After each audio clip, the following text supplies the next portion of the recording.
Hello, everyone. Welcome to Vahagraphy Talk 31 already. Today's guest, we have Chris Hershman, Nikon Ambassador, filmmaker. What's going on, Chris? What's happening, guys? Thanks for having me. And guys know Chuck. What's happening, Chuck? Same old, just enjoying the dream. Great. Thank you for being here, Chris. Man, happy to have you. Yeah, thanks for having me. This is great. Love talking video. I saw some of your work through the Nikon website, actually. It was great. Yeah, thank you. Yeah. So, yeah, I'm excited to talk video with you. Sorry, I'm a little bit under the weather today. But Chuck, you're gonna pull the majority of the show today. And we'll pick it up, no problem. Got questions already. Already been questioning Mr. Hirschman in the green room, so we want to save some of it for you guys in the audience. Yeah. So Awesome. So Nikon, Nikon Ambassador. How did that come about? It's a good question. I started shooting Nikon stills for a long time. And then when Nikon released video, got my hands on a camera that did video. And I think everyone at Nikon, they're primarily still shooters, at corporate. And a lot of their field managers were looking to learn more about video. And I think they were very eager to find people who were using Nikon cameras to do video work. And I just happened to be making music videos, and my local technical rep, Scott Diusa at the time, he was a rock and roll photographer. So here is a rock and roll photographer meeting, a really young rock and roll filmmaker, and he kind of brought me into the Nikon world a little bit closer. And then we started doing some cool opportunities where I got to write a couple guest articles for, Nikon's blog. And that relationship just kind of grew really slow over probably a span of like 8 years. And it wasn't until a few years ago that they wanted to introduce, some new ambassadors, and they gave me a ring. And it felt like it was the right time, it was the right calls, the right place to be, and we had been working together for years on training and educating people. So it's just kind of like I guess we'll just put a title on it. That's how we got there. How did that phone call come about? Hey, this is Nikon. Yeah, well, we have a contact there, and it's just someone I had been talking to, for many years, and they were like, "What do you think about, having this title of an ambassador?" And I was like, "Man, that'd be incredible." That's So awesome. yeah, I just really, really honored to be part of such a legacy brand, and Yeah. a legacy name, and um, honored to share what I know about filmmaking and photography to inspire others. So I thank you for giving me the opportunity to do this. Yeah, man. You're welcome. Nikon got serious with video recently now. With their launch of their Z6. Their cameras were capturing video. They arrived basically. Finally. hmm hmm So were you using the Z6 right at launch? I think 2018 ish. Yeah, every camera that had video, for the most part, I was using, um, you know, either right before or immediately after a launch. I did get to launch the Z7 and the mirrorless um, announcement to the world, of, hey, now Nikon's doing mirrorless. So I was a part of a lot of the content that was being shot and displayed for that launch. And so from the Yeah. beginning, I got to hold the first, mirrorless, and that was an incredible moment. They flew us out to uh, Nikon corporate, and then they, made a big deal about it, and like took us down to this room and filmed us doing like the first impressions of opening it up and looking at the camera for the very first time, and then had to be quiet about it for a few months as we created content with it and got to share it with the world. That's great, man. That's what an honor, What an Yeah, honor that absolutely. I was is. just like, Could it really be happening? Is this me? Is this our Yeah. life? It's great. So you've done a lot of filmmaking, and I noticed you told me earlier that you started with wedding videography. That was how you pretty much got your start, and then you took it another level to filmmaking. And but I have a question for you about that.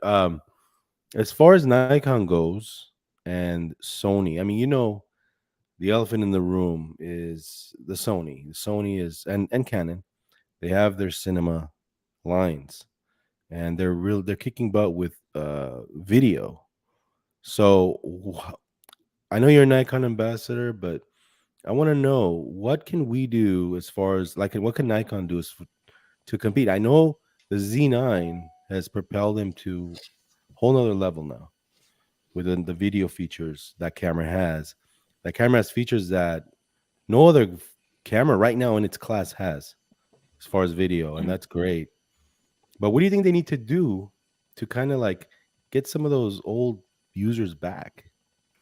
Sony and Yeah, it's tough because, I always see Nikon as being, they were always a still image company, yeah, and now they get in the game of well, let's introduce video. And then now there's like this really strong microscope on what they're going to do next with video. And for me, I've always just kind of been grateful that they've had it in general. The level of what it can do and what it can't do never prevented me from picking up the camera to take a shot. It's almost like whatever they added was just like, hey, thanks. This is nice. This is going to be helpful on the next bit. So I think if you're a hardcore filmmaker, and you need certain features, like there's cameras out there that do that, but they serve a different purpose. They also cost a different, quite a bit different in price point. But Nikon's always had a camera that I could pick up and use for stills and excellent video. And I think that's the market, right? So for them to make an all video centric camera, I don't know that I see them doing that, but I do see them maybe making a very robust version of, a lot of what we're seeing out there from other competitors. I think it's, Nikon's just been a couple, maybe some people perceive it as a couple steps behind. I think they've just always waited to make sure that the technology is right and that it yeah, works properly, and that it is the highest quality that they are capable of producing. And that's the kind of tool that I'm interested in working with, is the highest quality tool. So I'm never really worried about it. I'm really happy about the engineering that I see. And I don't pick up those other cameras very often to know what I'm missing out on, I suppose. But I'm always just really excited about whatever comes out next. That's yeah, genuine. yeah. And by the way, guys, welcome to Vahagraphy Talk. If you guys are just joining us, this is Chris Hershman. He's a Nikon ambassador. He's a filmmaker. He shoots only video, right? And for professionally. You don't do photos, right? Just I video. do. Yeah. I Oh, do okay, okay. photography as well. Yeah. Okay. But majority is video, filmmaking. Yep. Oh, all Filmmaking would right. be my main bag. Yeah. Oh, cool, man. We got a question here. Statement and a question. Okay. Maybe you can do something about this, Chris. Nikon gets serious with video, but PR department is still sleeping. I haven't seen any big filmmaking video dedicated YouTuber try Z9 and RAW. Yeah. I think I don't know how to respond to that, really. In a sense of the PR, I will say I've been able to find some really cool films out there. Maybe it's not even Nikon, but sometimes I see Nikon getting the camera into the hands of a lot of influencers, and I see those influencers creating the work. I think that's just a new way of marketing, right? Instead of just looking directly at Nikon, sometimes Nikon's influence is in a lot of these, smaller circles and corners. So I think that's just maybe why you're not seeing it directly from Nikon, but I do think Nikon PR is pushing the camera out to the people who, can really do some good work with it and display some cool features. So I've actually seen quite a bit of diverse work out there. And Finally, a the second Nikon question, filmmaker here. yeah, there we go. Well, here's one thing Um, about Chris. I mean, you're more of a working professional than a YouTuber. You don't even have a YouTube presence. You know I what I really mean? don't. So, A lot of it is on my website, and they're embedded videos from where maybe my clients put the work. But I want to drive work to that. I don't want to fill my YouTube up with, doubled work when it should kind of be going that way. I do want to share as much as I can with my YouTube channel, and maybe there may be a time where I dive into more kind of like behind the scenes on how I do stuff and fill, a bunch of videos up that way. But yeah, currently as a working professional, I'm just kind of working on, a lot of other client projects. So yeah. yeah. So, So, hey, Chris, so who are some of the content creators out there that you're familiar with that are producing Nikon video? Yeah, Katie Peterson, I believe is her name, from Yeah, Atola Kitty. Right, Visuals. She's been doing stuff. right. I, you just type in Z9 video, and there's some really amazing music videos being made out there. I saw a guy Um, in Sweden or somewhere. He's doing music videos. I thought that was really interesting. Both seeing the video, the completed video, and then his behind the scenes was fantastic. I thought. yeah, yeah, I think there's a lot of cool content. I just watched one this morning with Anthony. I want to say it's Arnett. Um, and he did this big dancing sequence with a bunch of folks in San Diego. Used the 8K raw video. Even did a behind the scenes where they went to the colorist desks and workstation, and talked about putting the footage in Resolve, and showed a lot of before and after of the color grade. And I think that one's really awesome. That might be on Nikon's actual YouTube channel. So I So checked that one out. I want to bring this up now. After that, talking about what we mentioned in the green room. So you shot the Z7 video for the Z7 launch, which I thought was fantastic, and I'd hope that a lot of people would pay attention, not just for you, but for Nikon's capability with video. Now, looking back, would it have made a difference in that video if you'd been shooting with the Z9? Would there be a big Hmm. difference in how you actually approached it? And what do you think? Would it make a difference in the quality or I would say the thing that worked really well on that shoot was the autofocus system. What I've noticed is that the autofocus system is just somehow even better than it was back then. Um, it seems to just be um, extremely reliable anytime I use it, and I do a lot of event stuff. So I'll just put, the Z9 on a Ronin, and it'll pick people's faces out, the eyes. We didn't have eye detection. We had face detection back then. right? So to have eye detection, I probably would have been excited to see a little bit more of that. Right. And I put a lot in building out our sets, and they have a lot of detail. And to shoot in 8K would have been great to capture some of the backgrounds that we shot, and some of those small details like sparkles on faces, and close up extreme theatrical makeup and stuff like that. So would have been interesting to see how that got captured. But Would the 4K internal is still pretty would the great. internal recording made a difference then? Or were you Yeah, still I going mean, to I shoot think, with an external recorder? yeah, I'm looking forward to sometimes lightening up my rig, especially if I want to do a Ronin shot and I want to capture something extremely high quality. Um, that's going to happen a lot. If you're filming at a concert or something, and you're roaming through the crowd, and you've got to have a very small, minimal setup, both to Right. save your arms and to like not have a bunch of pieces off of your gimbal to, for people to run into. I think it's great. I'm really excited about it. All the times I've shot with the Z9, I'm just like, this is a pretty amazing camera. I can't believe we're doing raw internal. It's like Right. I never thought I'd see that day. So with that said, the one more here, Vahagan, I'll get out of your way. No, Well, no problem. with that said, the same video capabilities in a smaller body.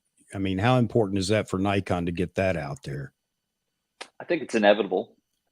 I think you I do do it with this too, one. We're going to see it in all the others coming down the road. I think look back at most of their history, they've released a flagship, and they've released something that would kind of mimic a lot of those features in a smaller body. So to be honest, I'd love a little box camera. If they did go full on, like, let's go cinema, I'll take a little Nikon cinema you are going to box. get Jaspreet going now. No, some of the Chinese brands are making them now. They're copying the red design, and Yeah. I don't know if you went to Nam, but No, I tried to watch from afar, but the box is cool when you're just rigging up a camera that is like, it doesn't matter what the form factor is. And just give me a box. I'm gonna put a bunch of stuff, a bunch of accessories on it. There's a lot of folks out there that do that kind of heavy filmmaking. Again, I've always enjoyed having hybrid, because I may be shooting music video one day, but then I have to go take stills for a music festival the next, and do event coverage of bands. So I want one camera rigged for video, one for photo. If I got to swap them, and the autofocus for video on the Nikon Z9, I can't talk about it more highly. It's incredible. It's really mind blowing, and the fact that you can go full screen with the autofocus, basically almost every inch of the sensor, Right. you've got focus points, and it's going to Right. just find the eyes. I mean, it's just like, I didn't think we'd ever get here. Happy we are. Excited. Thank you. It's incredible. 617 Images Boston, welcome. I know this is your first live stream.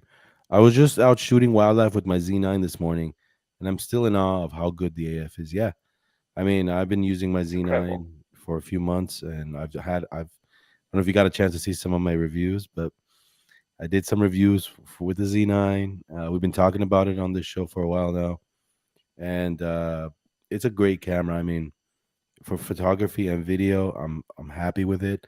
I'm still trying to get used to all the features, because I don't know that much about video codecs and all that raw stuff and all that stuff. So hopefully today You've got a lot. You've got a lot on this camera. That's for sure. Pretty much every option you want, which is really great to have. So you're shooting with the Z9 primarily now for work, or? So I've got a Z9, and I've got a Z6 II that has been unlocked to shoot B-RAW when it's connected through the Ninja monitor. Mm-hmm. So I sent that into Nikon for them to unlock that feature. To get the ProRes. Yeah, you get ProRes. And, to be honest, sometimes I'm on jobs where I've got to match cameras to other cameras. Right. And, I find it to be very easy or very awesome to, if I have time beforehand, I like to test out which format may make the most sense for a good color match, for a quick and easy color match to the other cameras that might not be Nikon branded. So, right. Charles Davis asked, Chris, does Nikon listen to your feedback input from their ambassadors?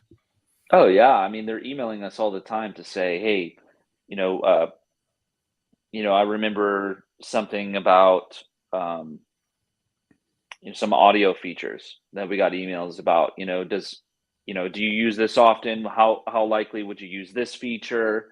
They very much are interested in our feedback from being in the field and working with the cameras hands-on. So constantly asking us. Well, that's good to know. That's awesome, man. Chuck, you got any changes you want to make to the Z9 for video, let Chris know right now. Yeah, I'm sure they'll get right on it too. No, you know my complaints. I'm a Nikon shooter, Chris. I've had all Nikon gear. I have the Z9. I have a Z6 too. Also, I'm doing this live stream on a Z6 right now, just to, you know, the first edition, and love it. But there are some things about Nikon, and I'm not asking you to weigh in because you are an ambassador, and I understand that. But I'm not completely happy with their communication and with the customers, because I'm still a believer that we, the hobbyists, buy more even high end gear than professionals. There just aren't enough professionals out there to even come close to the number of hobbyists, me being one of those hobbyists. And I just wish that they would take note. So the only way we have to get our voice heard by Nikon often is through you guys, the ambassadors, but I know how that works too. And then we do the live streams, and I stay on Nikon about their lack of communication, although it seems they have stepped it up a little bit here recently. I'm also not happy with their, you know, not communicating their intent very well.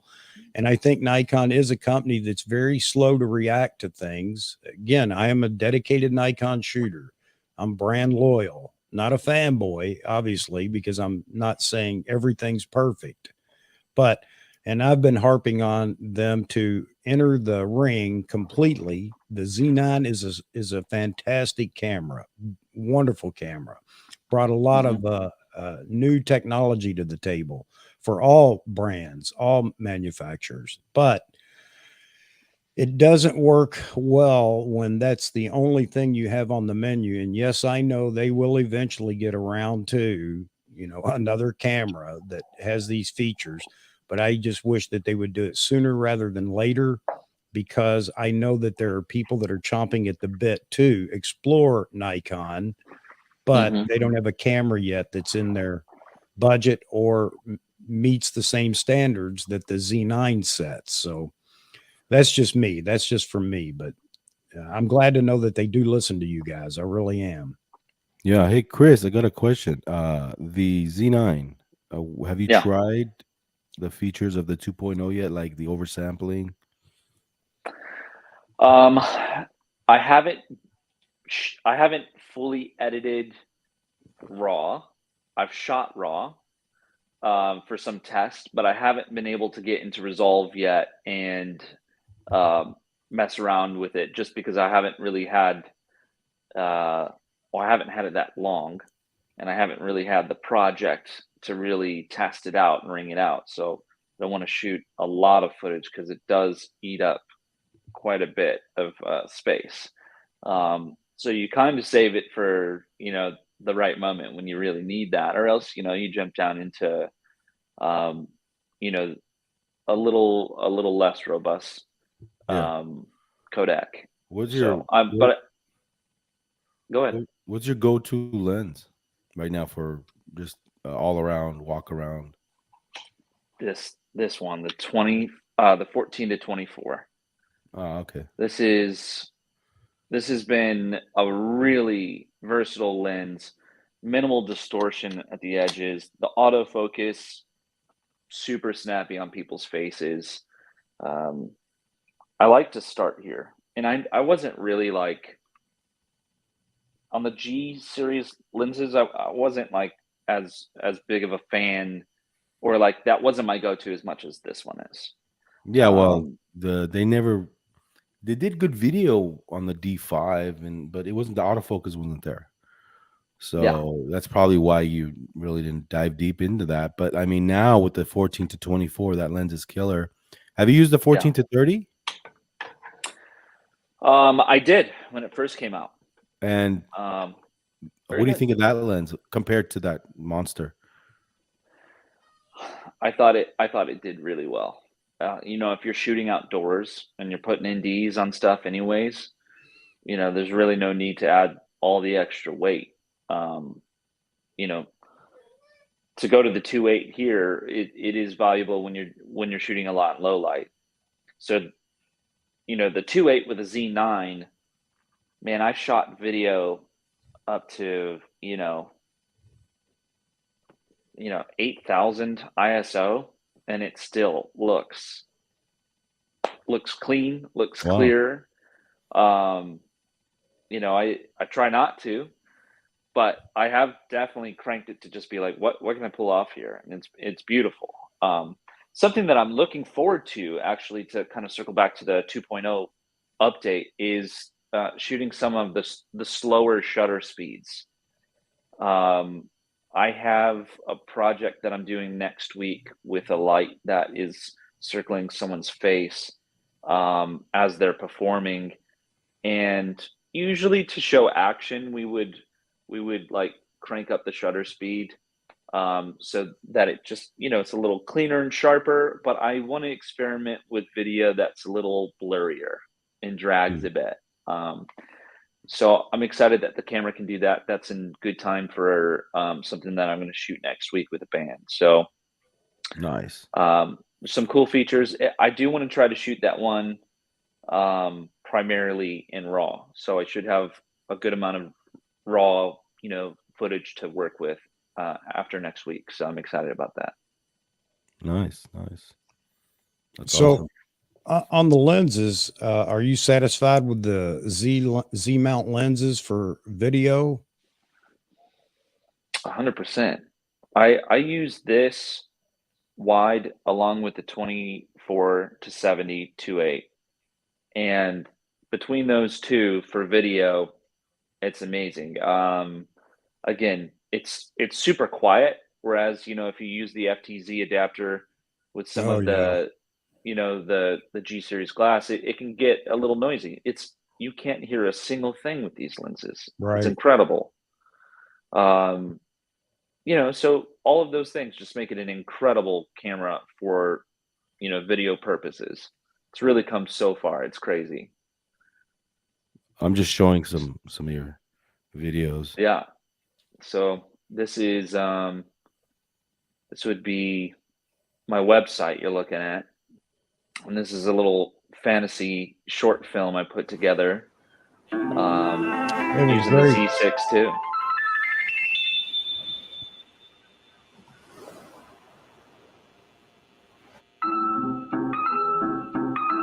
That's cool.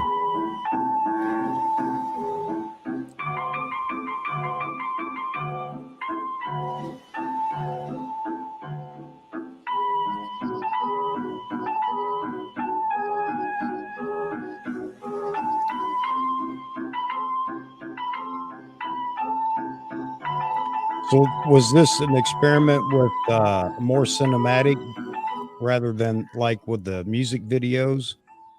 Yeah, for certain. This is definitely, how do I tell a story but not worry about a script? How do I do it with all visuals?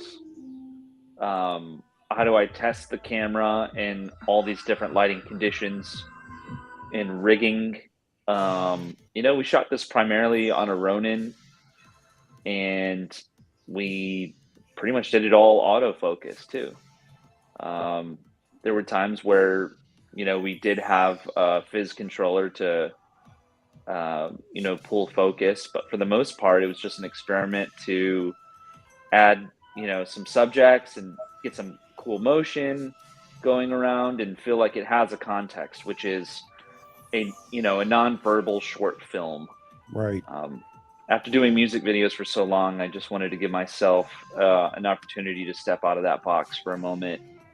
And sometimes narrative music videos are exactly this. You're just following a story. Right. So this was also shot during the pandemic, so we needed to find a secure location for a very small crew. So I just wanted to use 2 people. And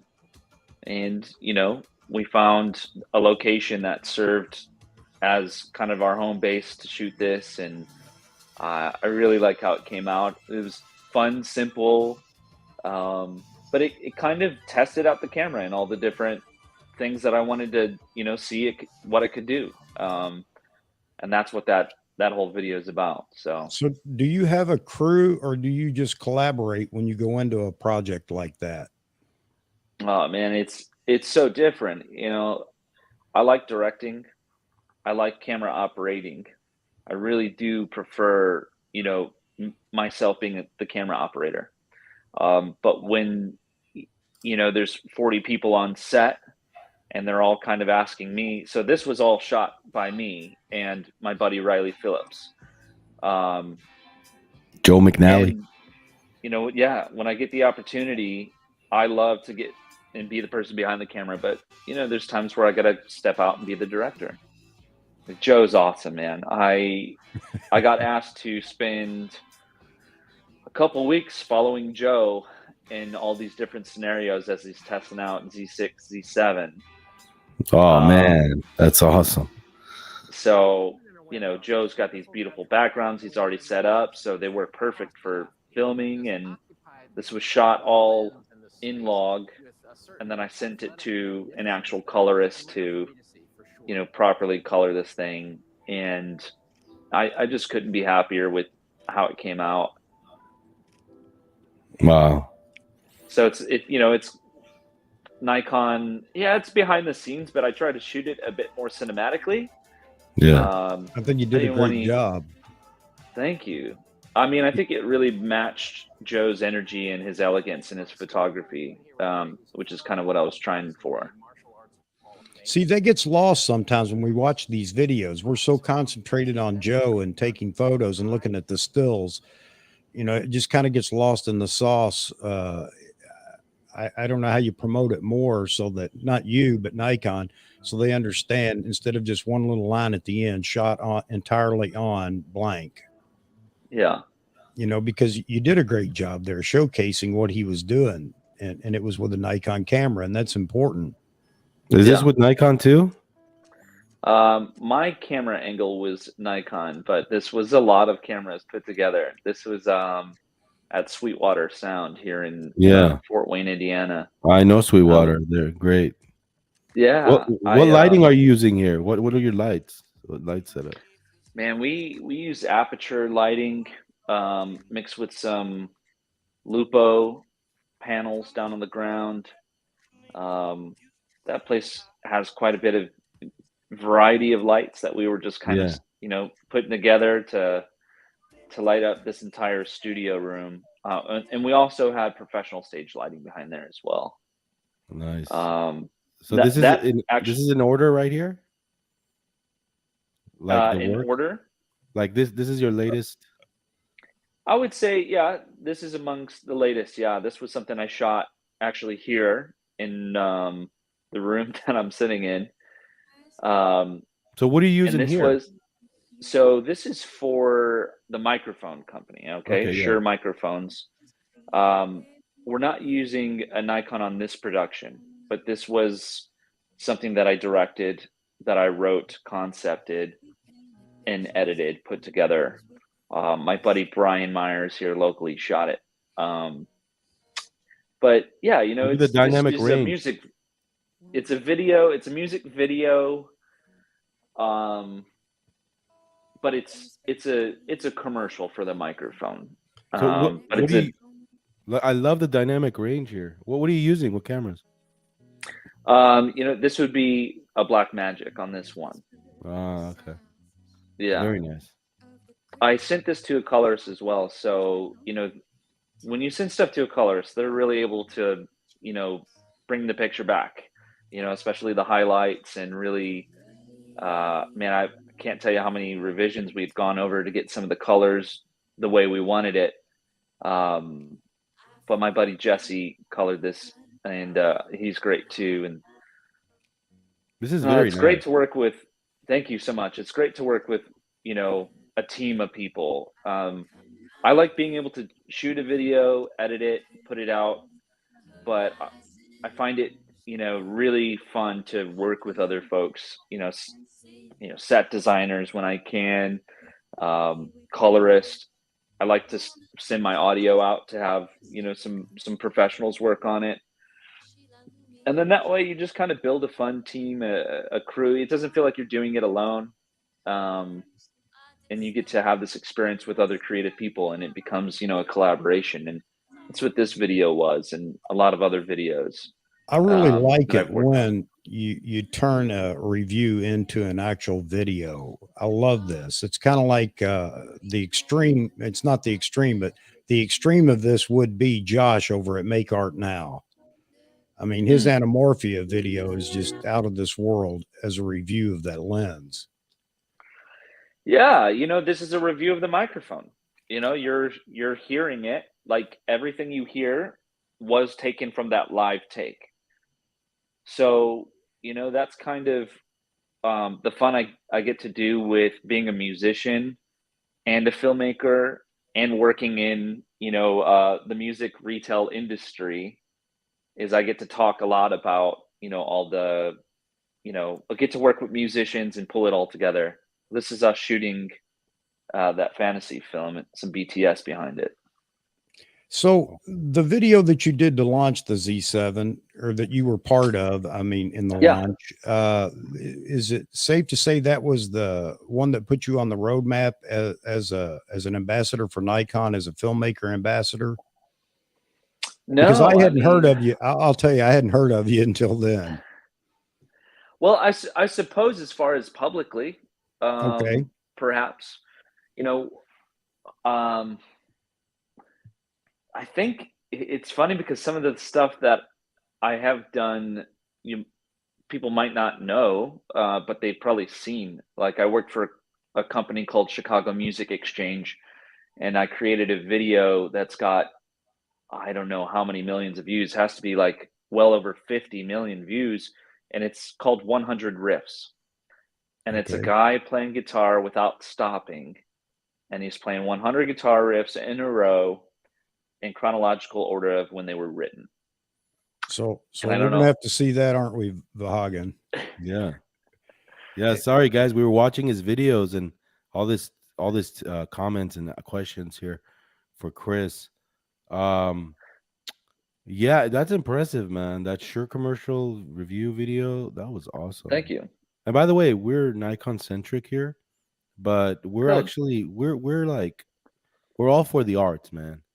If you're using, I know it's hard being a Nikon ambassador to promote another brand, but we're all for the arts. We talk about all kinds of cameras here, not just Nikon. oh, for And certain. Yeah. Black Magic. I mean, I love that dynamic range in that video. The colors, the depth of that video was nice. Love it, love it. Did a good job. Sure.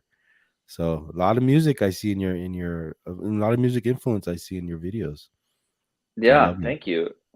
Yeah. I Yeah, just think it's a dream to be a musician and then like go into a profession where, my interest is music. And to be able to like have that as a focus as a filmmaker is such a blessing to what do you have, play? What do you I play? play drums primarily, No. uh, then bass and guitar. I worked at a drum shop for, I don't know, 4 years. When are we gonna have a drum Um, off? oh man, I don't know. I'm not very flashy, but I'll hold down a solid beat. I saw you play drums as well. Yeah, yeah, yeah.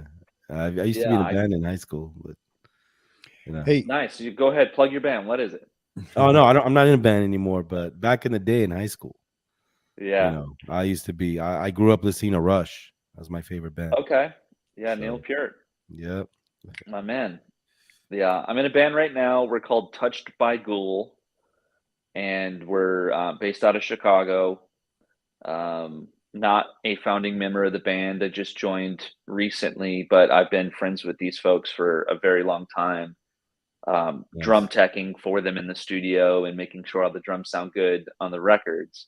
And then I got a call to actually play in the band, and so hey, why not? You know. That's cool, Um, man. so yeah, I've had to break off a lot of rust, shake off a lot of rust. Yeah, Yeah, but hey, I'm back in it now. I'm feeling pretty warmed up. that's Yeah, cool. feels good. hey, Um, Vahagan, I don't want to revisit the past, but Jaspreet's asked this question 2 or 3 times, and I Which one? kind of agree with him. I'm curious too. What was the lighting setup for the Joe McNally behind the scenes? Because I know he likes to shoot natural light. So is that what you used, and how difficult was that with the video?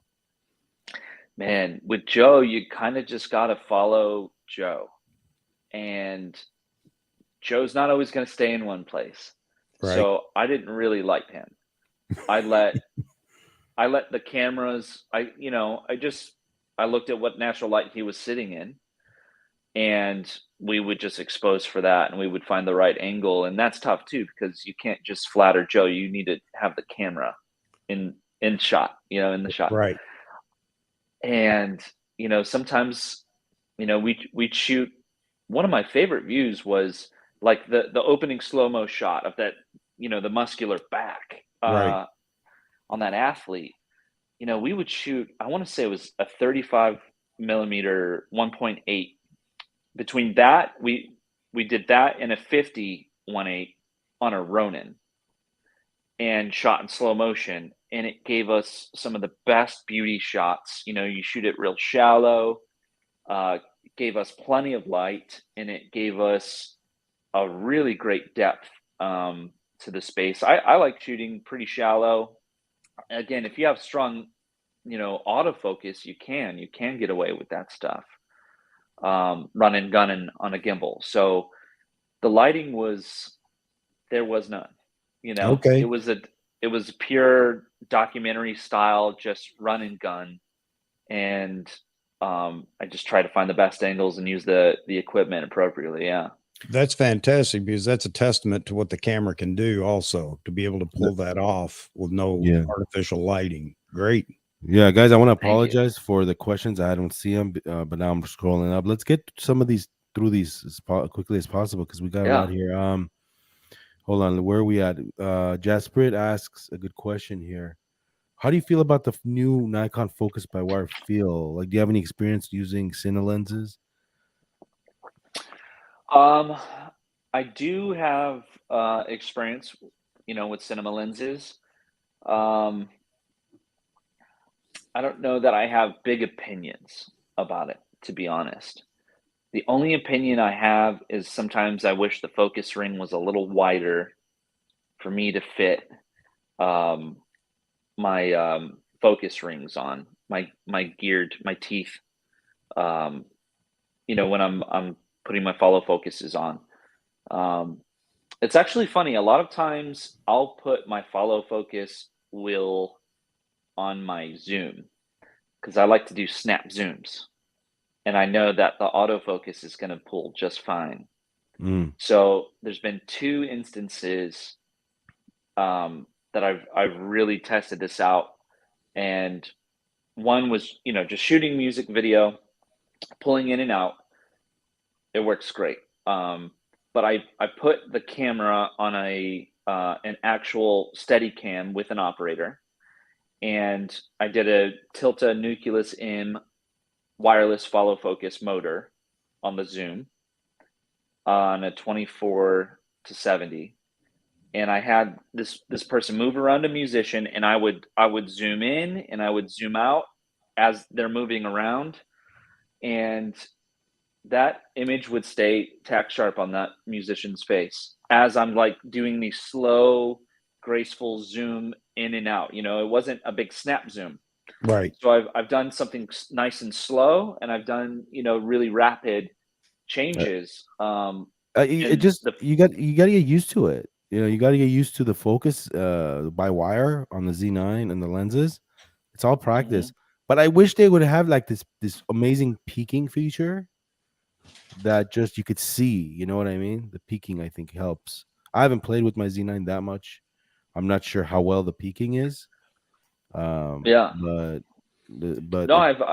I really enjoy. Well, I mean, we do have focus peaking on the Z9, and yeah, I've never had any issues with it. I've really enjoyed all the tools that they gave us. So, do you find the eyepiece rubber to come off loose on the Z9 often? That's the one issue I've been having with it.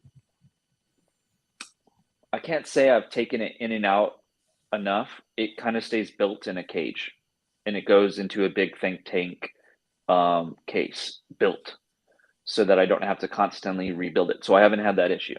This is a good question. I mean, I don't know if it has to do with video, maybe, but why can't Nikon make the long glass tripod feet Arca Swiss? I kind of wish they would, or give us an option to change it, right, Chuck? That's so clever. I mean, we do have the option to change it. No, we do, but supply that piece. I Well, guess it's about Yeah. legal issues. well, Arca Swiss is proprietary. So it's not just, I mean, I don't think they follow that or they, whatever. I don't even know who it is, the company that owns the patent for it. But I know a lot of manufacturers, whether it's cameras, cars, or others, will allow room for a third party to add their 10 cents worth. And the other thing you have is a lot of people may shoot Manfrotto or whatever. And, you know, are you going to offer it in several different mounts or so? I don't know. I don't know the answer to that. Yes, most people are using Arca Swiss. So that'd probably be more common if Nikon would adopt it. I just don't know Yeah, why they don't.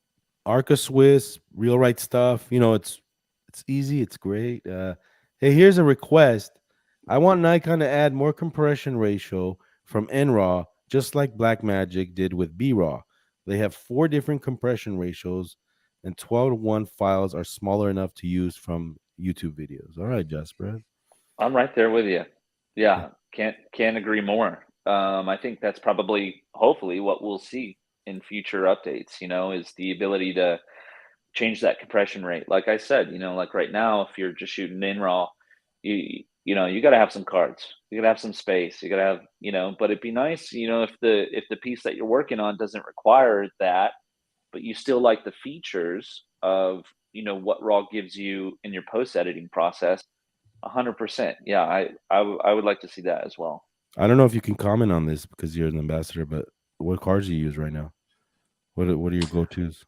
Yeah, I'm glad you asked. Right now, I'm using Wise, Mhm. so one Okay. terabyte.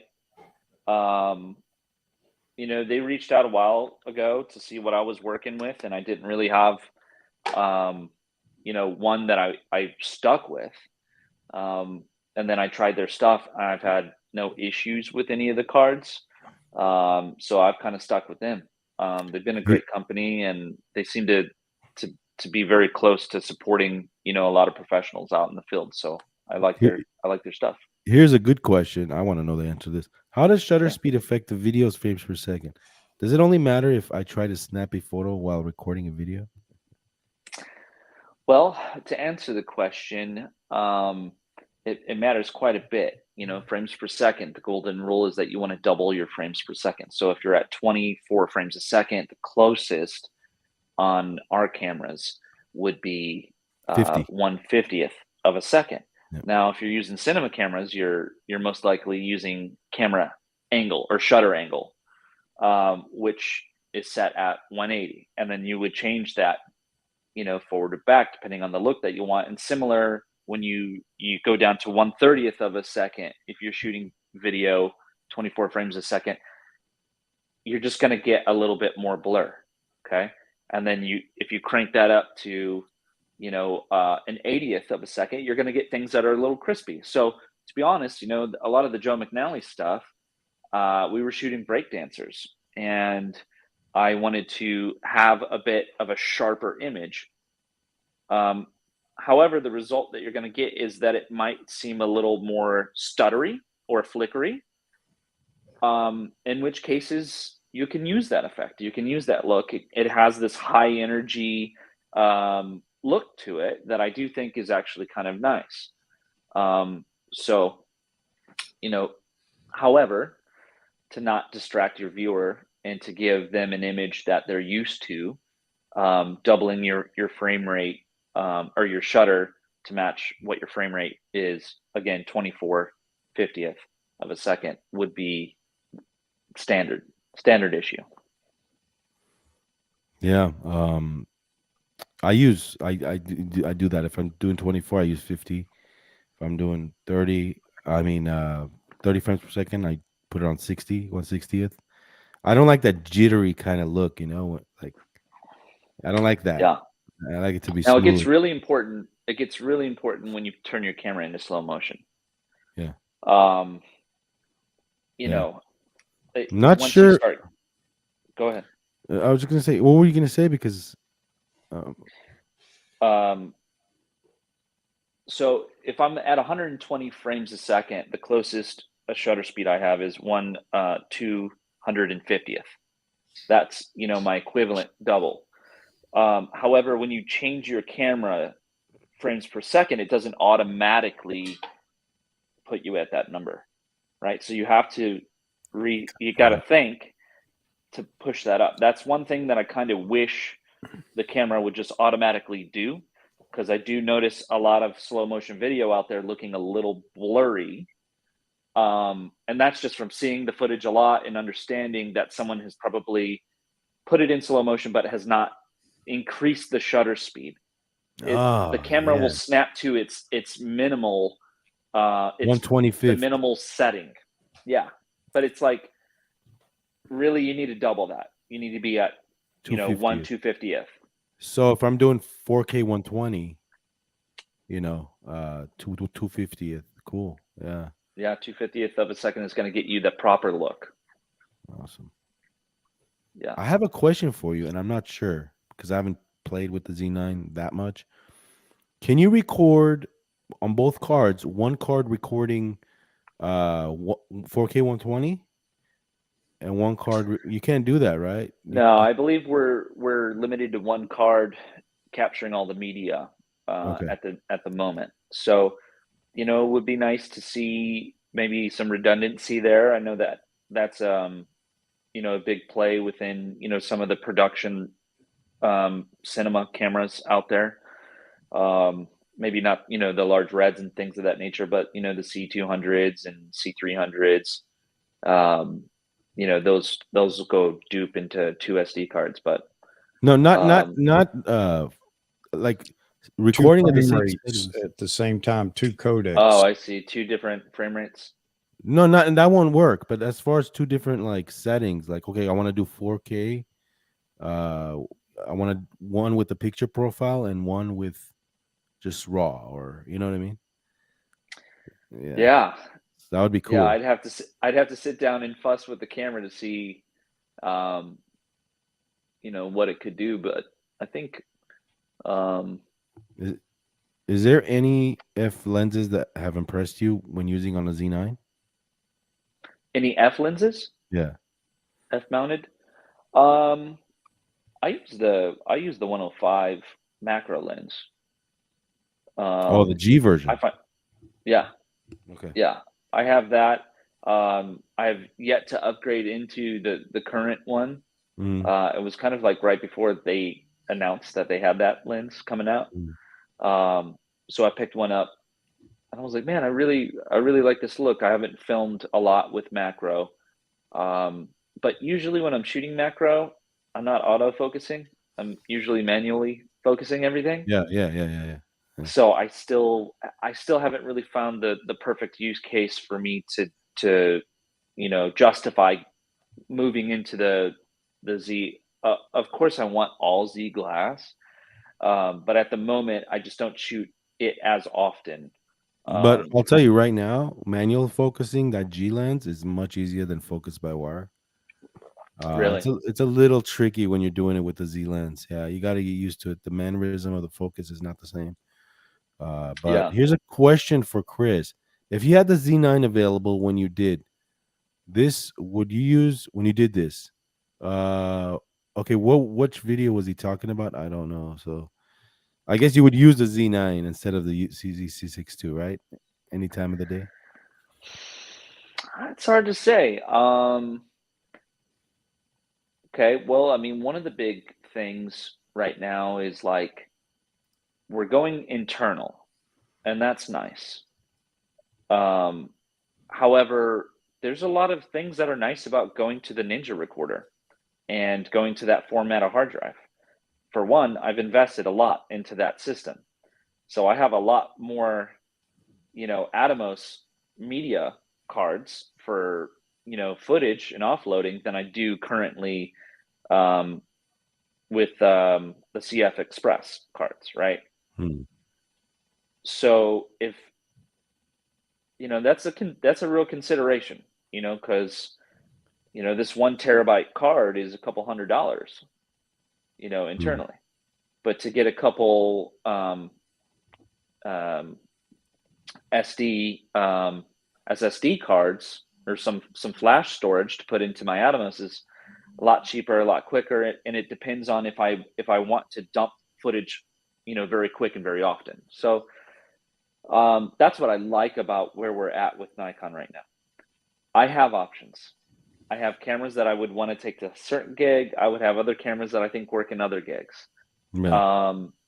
So it's the first time I've ever felt like, man, I've got all these different options, for any size of gig that I have coming up.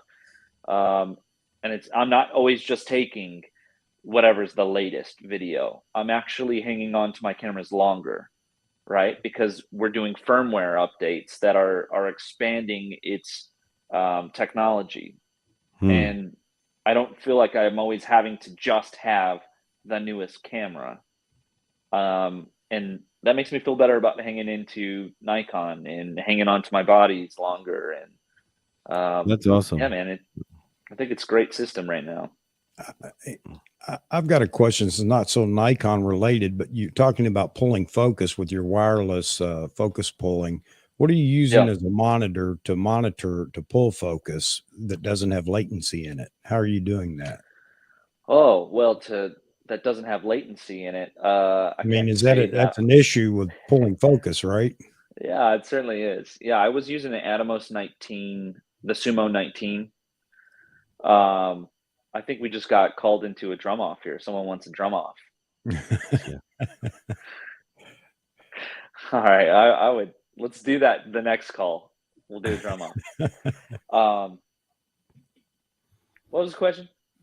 So I just wondered what monitor you were using when you're pulling focus, because you're obviously not operating the camera at that point. Yeah.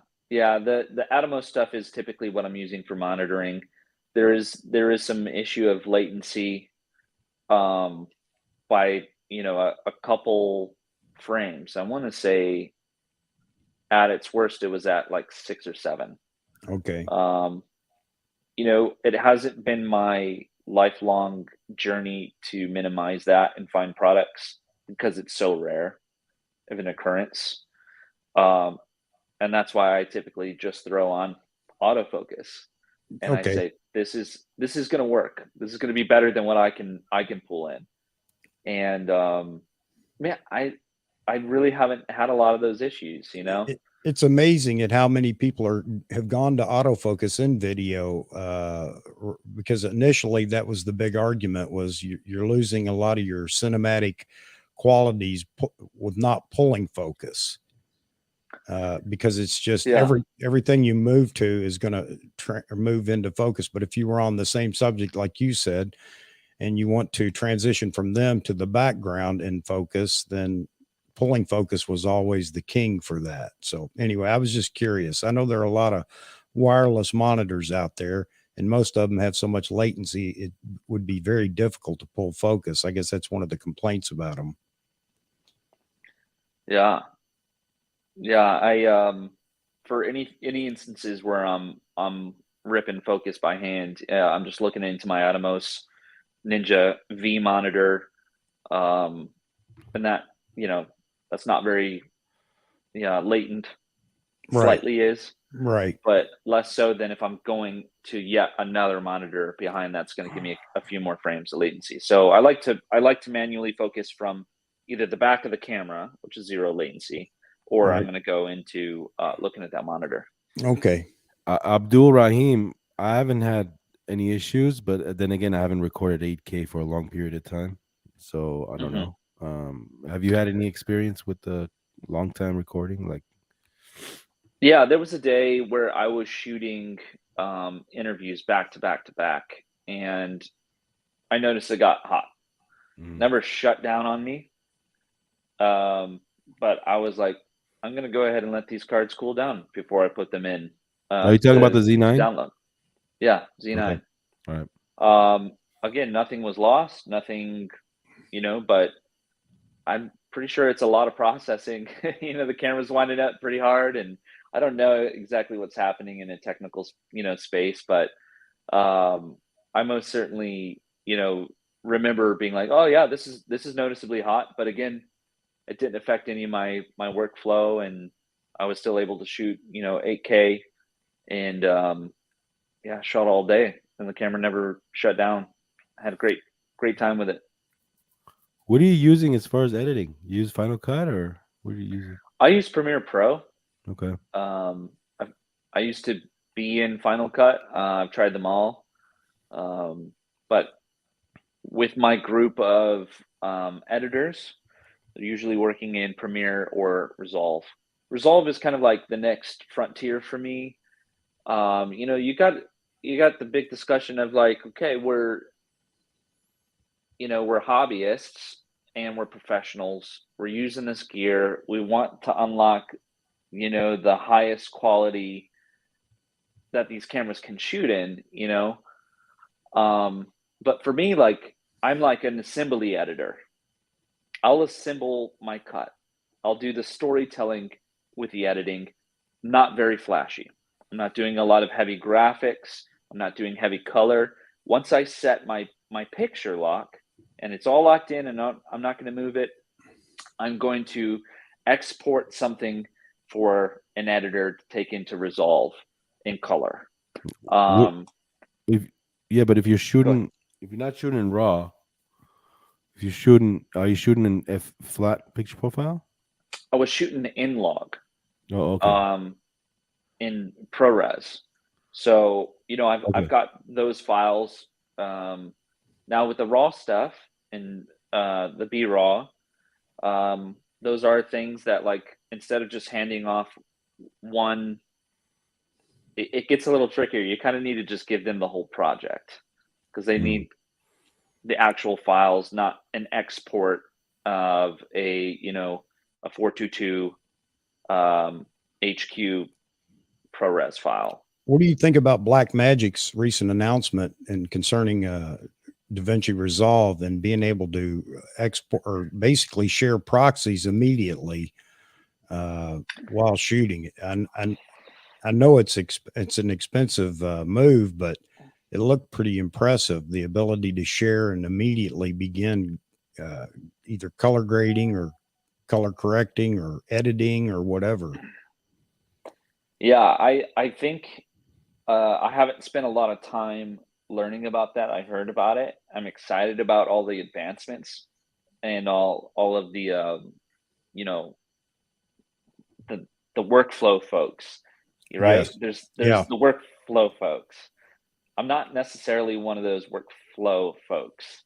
Okay. I do have a very strong understanding of Premiere Pro and proper use of files and storing, and I do a lot of teaching on that. But I think there's some really great stuff that is maybe less of my focus. My focus a lot of times is, to be honest, a lot of producing, a lot of Creating, getting yeah. people Shooting, together, coming yeah. up with the idea, and the gear is there to support that vision, which Okay. I really appreciate. And then I really like finding the people who are the workflow folks and giving them that opportunity to work in those platforms and to do what they do best. And I like finding those crew members and adding them to my team.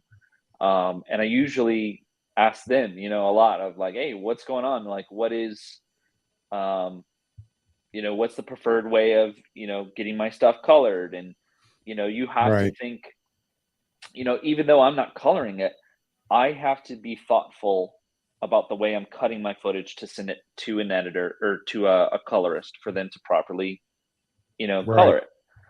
So it's not like I'm completely, turning an eye toward, the more complicated, workflows. It's more about knowing like what you're really good at, what you can really master, and then being like, what would it take for me to become as proficient in this new step? And do I want to take that step? Right. Here's a request I have that you can kindly pass it over to Nikon. Yeah, sure. Nikon Z9 can do a lot of things without, you don't need an external device anymore. So one thing I would love to see them do is the ability to record the EVF inside of the second card, just so we could get rid of that extra device that's recording the EVF. That'd be awesome with all the information there. Mhm. That's a good idea. you know, because sometimes we do You give it reviews. to me in writing, I'll send it up. I'll send it up the ladder. Yeah, because sometimes we do reviews. We want to show the focus point. You know, it'd be cool to just record the EVF while we're doing, you know, that. I mean, I don't think it's going to be that hard to accomplish, right, Chuck? I don't know. Yeah, I don't either, but I think that that's more just I don't mean gimmick, but I don't have another word for it. Put it in camera because I think they're looking at the camera as just producing content, not just a review. That's a reviewer's option, and I agree with you. It'd be Yeah. nice if they could throw that in there. Yeah. Yeah.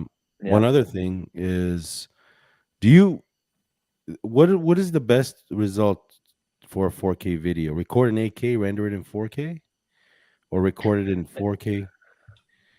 Yeah, that's what we're all playing with right now, right? We're all basically shooting stuff that is going to only ultimately get exported in 4K and viewed in Yeah, 4K at max right now. yeah, I think, obviously 8K is coming. I think, maybe we'll have 8K, televisions here soon in a sense of like in everybody's home. But I think it's an opportunity to capture more detail, to be able to crop into your image and still have, pixel for pixel 4K. Um, cropping is the second 4K came into play, was like, oh gosh, now we can crop in. Yeah, yeah, I think it just gets even better now. You get to go to crop in 8K. You just got a lot of room, a lot of flexibility, to do a lot of fun stuff digitally. So this is a photocentric show, but let's see if we have any video questions from the audience. We always put in the phone number here, so Nice. see if we get some calls. So if you want to speak to Chris, call in. There's the number. And again, guys, I want to thank you guys for joining us. If you join us late, Chris Hershman is a Nikon ambassador. He's a content creator, filmmaker, and quite good. And I'm happy for him to be here. So, Oh, thanks, man. yeah, Happy to be man. here. It's Yeah. been So fun. that's I love talking shop. yeah, it's crazy that you're a musician too. So that's awesome. You know. Yeah, So, I think a lot of people, when you get started, it's like, well, what should I shoot? And it's like, well, go to the thing that you're passionate about. What's the thing you do out, when you're not picking a camera up? For me, I was, around musicians. So I just pointed a camera at musicians, and then boom, you're making yeah. music videos and content about, storytelling about how music is made. And somehow I found a way to make a career out of telling stories about music, the creation of music, the performance of music, the instruments music's made with. And uh, there's so many stories here to tell. It's really exciting. So, Yeah, but, it's like so, what is the next best thing other than playing on stage is photographing music, right? So I love shooting shows too, man. It's just like the fact that you can turn this camera into photo, video, and get have a career with a camera. I mean, that's the biggest shocking thing I found, is like, this tool enabled me to have a career I did not have in my scope. You know what I'm saying? yeah, Um, really stumbled into being a filmmaking, um, a musician in working in this industry. It's been a massive blessing. But had Nikon not decided to put video into their camera, I'm not sure I would have dabbled too hard in filmmaking. So, mm, I'm happy they added that feature because it changed my life. yeah, and you're one of the few on the list of being an ambassador that does video. Yeah. Um, so that's an honor right there. You know, one of the biggest camera brands in the world, top three. I think top two, but yeah, top three. But that's an honor right there. That you know. Absolutely. How does that make you feel? Did you wake up and say, "Ah, it's no big deal"? Yeah, Um, No, I mean, I take it very seriously. I think Yeah. I'm just incredibly honored, you know. Yeah. So I try to take as many opportunities as I can. You're in That the you're in the people, list of like Joe McNally and Cliff Mountner, and here we go. Here we got a phone call. It's a big list. That's a good list. I mean, I'd love to hang out with Joe McNally for the day and carry his bags, man. That's I always said Yeah, that. go oh ahead, man, Charles. hey, Well, yeah. On the ambassador side, I had a question for Chris. yeah, Does Nikon have things on the table to start getting these new young photographers, grabbing their attention and not letting them go to Sony and Canon and so forth? Something that appeals, advertising, marketing, something to get the young photographers into their camp. yeah. You know, I'm glad you said that. I think a lot of young That people was my right now are. question. Thank you very much for asking. You know, what I've seen Nikon do is um, try to appeal to what seems current and relevant, and a lot of people are really heavy into film right now. What I see Nikon doing is creating basically digital cameras that look and feel similar to film. I think that's a very direct response to what are young people interested in right now, right? Um, so in that sense, I see them coming out with, and I believe that's what an FC model. What are young people? Let's see what that model is. So that's I see them coming up with. It's a Nikon Z FC, Chuck, mute his audio. and Or I can, I guess. I think that's a really cool camera. Nikon Z Hold on. Okay. There you go. What was that, There we go. Chris?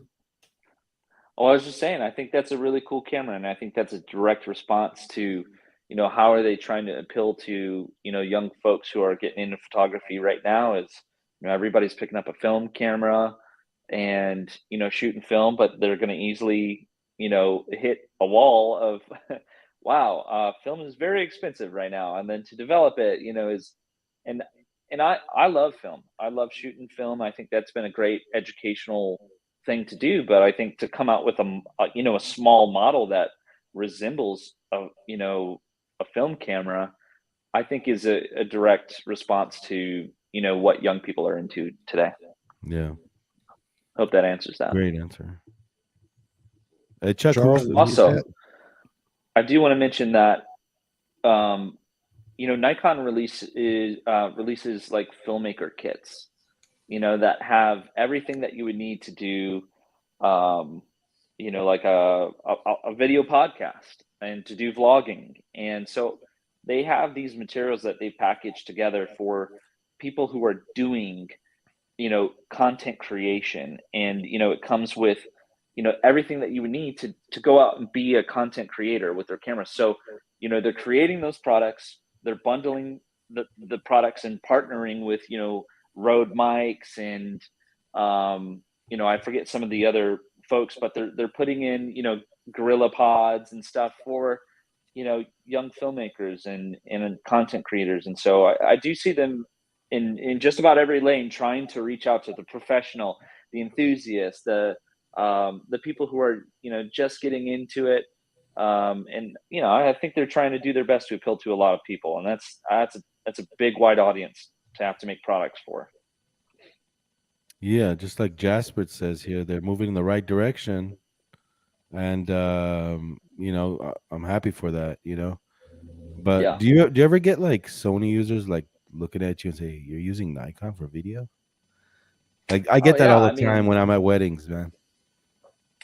I think Seriously. people are not so much judgmental as much as maybe they're like, Surprised. oh, Yeah.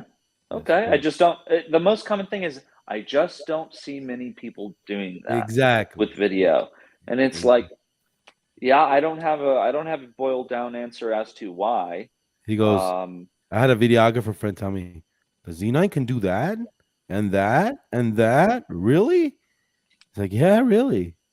Check it out. Yeah, you know, I mean, it's it's a great camera. Just because it's not like the number one used doesn't necessarily mean that it's not one of the best ones out there.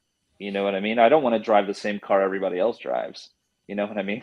I want to drive the car that I want to drive because it's the right fit for me. And it Exactly. might not be the right fit for everybody, but I find that, you know, you go back and forth and you can start looking at spreadsheets, but you know, it's just about getting a camera in your hand and going and make something. That's why I never Yeah. left Nikon. You know, they always had a product for me. They always had a way for me to capture the thing in front of me. And if I couldn't capture the thing in front of me with the technology that I had, then, you know, I don't know what that says about me. You know what I mean? Yeah. Yeah. So, Yeah, Jeff says my only problem shooting video is the storage. Well, storage is cheap now, so you can buy. I'm not saying go buy a solid state drive, but maybe like something cheaper, USB I've 3. got towers, man. That is one thing that I did not ever anticipate, is having to buy, you know, big towers worth of, you know, terabytes of storage. But yeah, that's kind of the buy-in, you know, of like when you're taking it on to be a professional, you're taking this job as like this is a career move.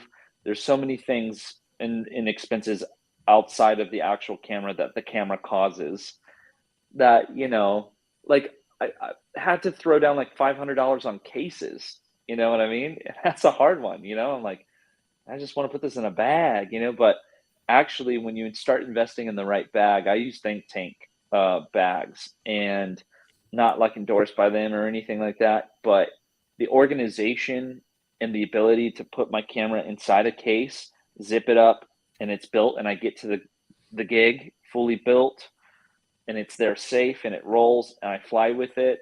It's just like, oh, that makes my job so much easier, you know? Yeah. Um, but storage is one of those things too, where you're like, you're not anticipating on having to buy those things, but it's a necessary, I'm not going to call it an evil, because, you know, when you work with it, you just realize it's part of the process. Yeah. Yeah. Chuck, what do you think of this comment?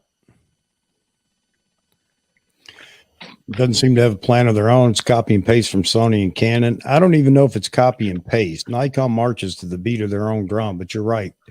It appears to us they do not have a plan. I know it sounds crazy, and again, people will throw knives at me for saying it, but yes, it does appear they don't have a plan.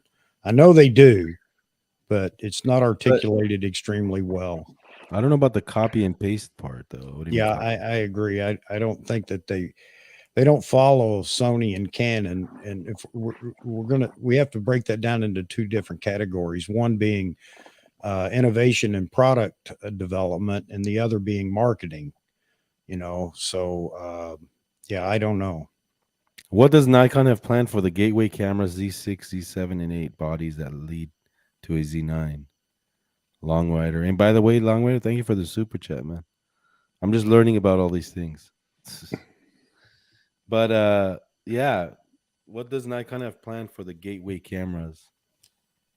Do you know anything? Oh, I could not tell you, you know, unless we're working on a piece with them, we, you know, don't really have too much um, knowledge of what's coming, you know. Well, I was Yeah. just going to Giving ask. suggestions, but yeah, we do. It's not like they call us up and they're like, because it's such a liability, you Yeah. know. And the last thing, and to be honest, I'm not really always biting at the, you know, the bit to know, because then if I know, then I'm burdened with not sharing that. And so, you know, if I don't, I'd rather just announce it. Let me get my hands on it. Let me go to work, you know. And also to just kind of, you know, rewind it to the Sony Canon conversation. You know, those guys have been making video cameras for ages, you know. Nikon's a still image company, you Yeah. know, and And they make lenses too. yeah, you know, it's just like, to me, I don't, you know, I'm not too concerned with it, because I know it feels like slow, and you know, you could look at what does a top tier cinema camera have and all the features, and say, well, we have not arrived until we reach those features, you know. So it's like, what do Nikon shooters want for video? And and things of that nature. Do I have to have an exact, version of what is already out there? Maybe not. And I Yeah. like to think that Nikon has their own thoughts on what they think filmmakers and photographers need and want. And I think they've done a good job at getting that into the hands of the people. But again, like it's all, I like to think of or apply Occam's razor theory, which is typically the simplest answer or explanation probably is.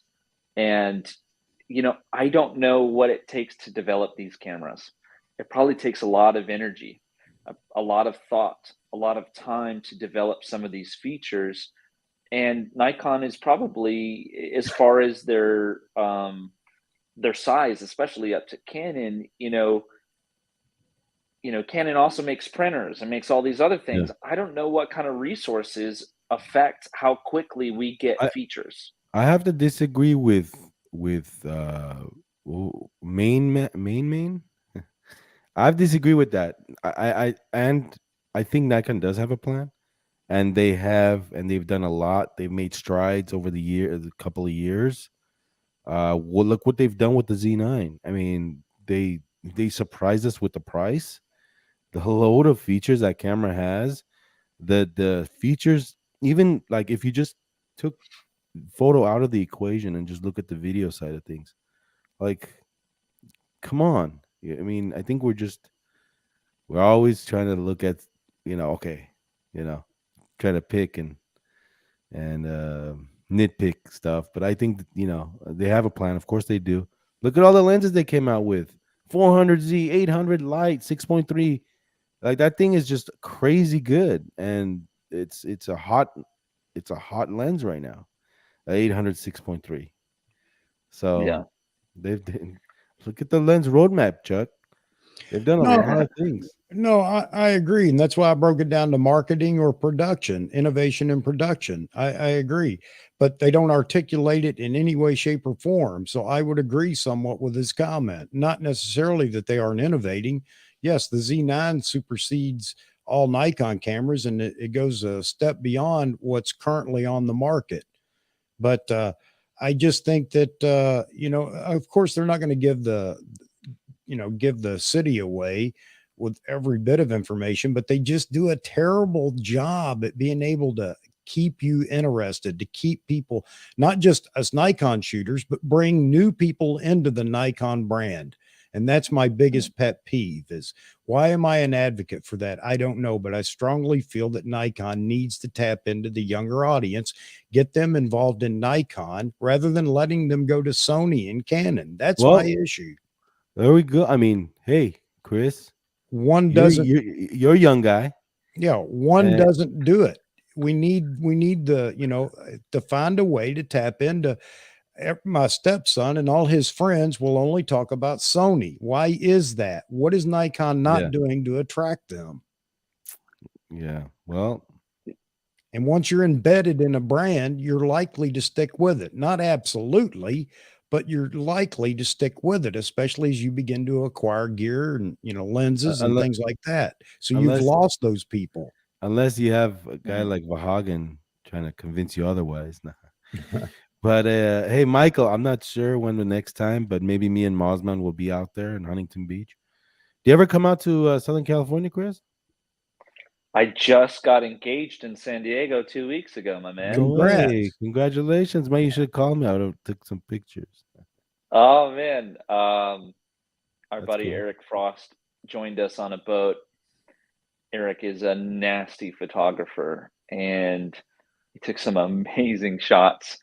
That's But cool. San Diego is a beautiful space. I lived Yeah. in Encinitas for about Okay. a year and a half, and so Yeah. we visited there. La This Jolla and Del Mar, and yeah, it's a beautiful place. Yeah. man, being from Chicago, like I forgot how much I missed just watching the sunset go down every day. Like it was an activity, when you're out there, you're like, okay, sun's going down, where are we gonna watch it from? You Yeah. know? Yeah. And never really thought about that in Chicago. Yeah. So yeah, man. Next time you're out here, let us know, I man. will. For I would sure. love to link up, man. That'd be Yeah. great. Yeah. So what is this here? They do have a plan, and that's why they invest in their own raw codec for video. Maybe for NRAW, they are inspired by Blackmagic, and after using Blackmagic external recorders. Okay. So you only know they have a plan after the fact. Again, an issue. Hmm. Yeah, I know sometimes they do some development releases, you know, and they let us know that, oh, hey, we're working on this type of camera, or, you know, things of that nature. I haven't seen a development release in a while, but yeah, I guess, I mean, how big of an issue is it to know, you know, ahead? And this is a genuine question, and um, you know, obviously, you know, like I'm a I'm inspired and I'm very excited about the new gear that comes out. I think there are some who look forward to it more than others, or like kind of need it to stay in a system or to be engaged. And just out of curiosity, like, what do you think you gain from just knowing a little bit more about what's going on and what's coming out? Well, Sure. well, for me, it's my struggle to get the brand in the hands of another generation. Nikon is full of, Mhm. you talked about it earlier, still shooters. It's been a still shooter brand forever, and it's fantastic at that. And you can look at the audience here and look at the participation. A lot of these folks are just still shooters, although they enjoy listening to you talk about what's going on in the world of video and everything else. But Nikon has to get beyond that if they really want to be relevant in the future. You talked about also hybrid camera. You prefer a hybrid over a box camera, but you'd like to have the box camera as well. You know, Nikon's done a good job in bringing the hybrid camera to the market. But how are they promoting it? What are they doing to get it in the hands of, you know, the younger generation? You got 16-year-olds that are out there thinking they're going to be the next Cecil B. DeMille, and good on them. You know, they're trying to produce content. What does Nikon offer them, and how are they marketing to those guys? Because those are the kids that are going to grow up and be where I'm sitting right now, 40 years down the road. I'm going to be gone. And, you know, 15 to 20 years, the majority of Nikon's base is going to be gone or no longer shooting like they do now. What's coming Mhm. up behind us? We have you, yes, Chris, but we need that 18 to 30-year-old gap to be filled by people that are willing to step into the Nikon brand. Why do I care? I could just say, let Nikon fail. I'm not saying they are right now. I'm not one of those, but think about it. 15 to 20 years from now, without bringing quite a bit more fresh blood into the mix, it is going to affect their base and their market share, which affects the innovation, which affects a whole lot of things. So that's my big argument with Nikon. I So love yeah. their products, but that is my big argument. Hmm. Okay, so yeah, that's one. Yeah, I mean that makes sense. But as far as people with you know, saying that they're behind this and that, like, dude, if you really want a filmmaker's camera, if you really want to go shoot a movie and you have this big production, like movie production, you're not gonna pick a hybrid camera. You're gonna go with something that's made to shoot cinema with. Like, let's be honest here. I think a lot of people they want champagne with a beer budget, and it's like, you know what I mean? Yeah, I So mean, I think No, when I think, well, I think when the DSLR revolution first happened and we saw the ability to shoot with a 50 millimeter and really shallow cinematic looking footage, we said, this is it. Like, we can finally afford to do those things and we can pull that look in. And ever since that moment, we've been redefining what we want and what we need out of these set of features. And that's a really hard argument. And that's a really long discussion. And there's a lot of products out there. But I think they've been consistent at really giving us what we want and when we need, and hearing us out. Maybe not as quick as the other brands, but you know, like, I love this brand. It works well all the time, has great customer service, has technical support, and the innovation and the product and the touch and the fill, the snap, everything about it. I love it. I'm not going to switch. You know what I mean? And so I'm excited that they're continuing to give us those things. And I don't know where I'm really going with it as much as like, you know, I hope that we do find a way to get the younger generations involved. And I think it is a big discussion. It takes a lot of people, openly talking about how to really pull that in, Yeah. and reach those people. Yeah. I mean, Mosman makes a point. The young kid's not going to care about ergonomics. Oh, he just holds it. Oh, yeah. Just hit the shutter button. But they grow up, they understand, okay, this is a better product. This is it's built well. It's this and it's that. Hope So that's the case, Moz, man. It's Corporations are hard, built man. on hope. No, Yeah. they're not, and I want Nikon to be around forever. So obviously I want the brand to succeed. Do you Chris think the kids Hershman, will feel the same as you? do you think the kids will feel the same as you today going by what you see now? I don't know what kids think.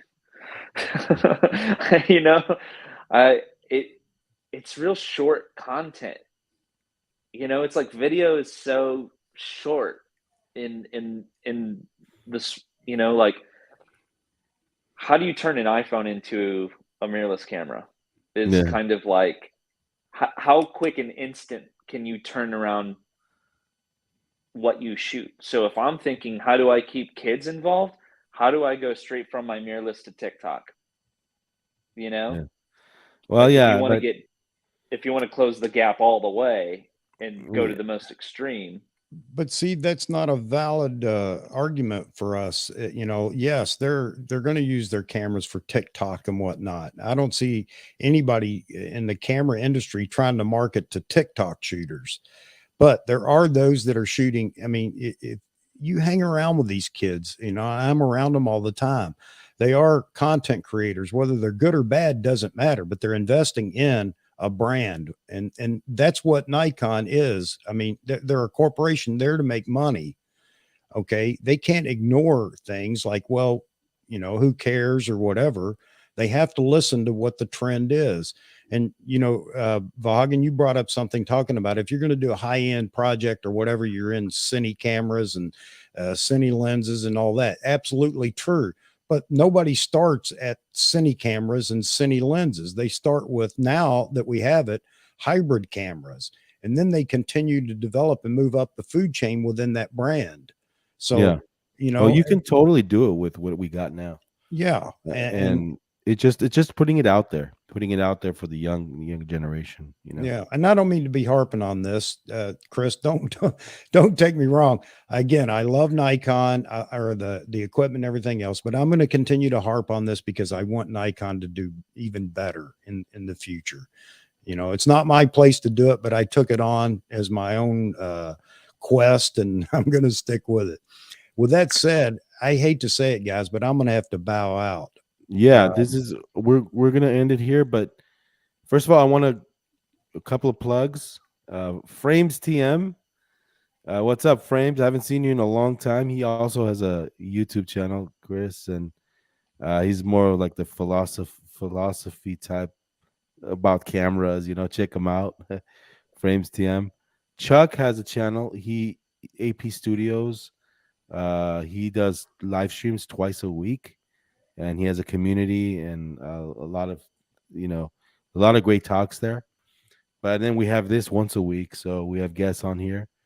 But I want to thank Chris, man. You're great. You're just a chill guy. I'd love to just sit with you, maybe play some drums. Yeah, next time we got to do a drum off, man. You know what I mean? Like put like 12 Z9s around us and like do like high speed something, and I don't know. I'd love to do a follow-up sometime soon, man. But I'm really honored to be brought on and to meet some new folks, have some great conversation, and feel free, anyone who's watching, to reach out directly if you have questions, or as much as I can, I like to be available to everyone who's interested. So Is thank this you live? so much for having us. Oh yeah, this is live. No, it's funny. Yeah, it's live content, M. But hey, so again, man, thank you. This was great. And for somebody that wants to, check you out, what was your website again? It's chrishershman.com. .com. I'm also on Instagram at Chris Hershman, and Chris that's Hershman. probably the thing I'm most active on. I post a lot of BTS content, and why are good photographers so chill and laid back? Is it confidence? But yeah, I'd love to connect with you guys, and thank you for having me on. I know you got to run, so I won't keep you any longer. Thank you for having me. Don't get me wrong, Chris. Usually we'll go 3 hours or more, but just unfortunately today I have to go away so I can take care of some more house stuff. And we don't want to keep you too long, man. You actually went over the hour. What time is it right now? Oh shit. Oh, sorry, 11:36. So that was great, man, and awesome guy. Nice meeting you. This has been Vahagraphy Talk number 31 already. Jeez. And by the way, we've had almost all the ambassadors on. Not I all, see but that you're I've had collecting some. them all. Yeah. So, yeah. Take care. Thank you, and All we'll right, bye catch you later, everyone. man. Thank you. Cool. Thanks so much, Chris. Enjoyed meeting you, actually. Same, Chuck. Rock You guys and have roll. a good day. See ya.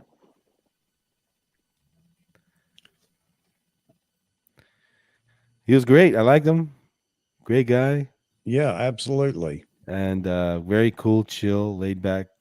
I like his work too. I mean, again, this is what I love seeing coming out of some Nikon creators. And I did not know he was an ambassador until you let me know the other day. Yeah. And it's good. See, young guy. Hip. Great ambassador for the brand, no doubt about it. See, they're in the right direction. Just takes time, man. Takes time. And hopefully, we'll see what happens. Hopefully they're listening to us and we're gonna do things the right way, you know what I mean? To get everybody else excited. So anybody wants to come over and help me pack stuff out of the attic to the dumpster, you're more than welcome to do so. Hey, Frames, where you been, dude? Frames.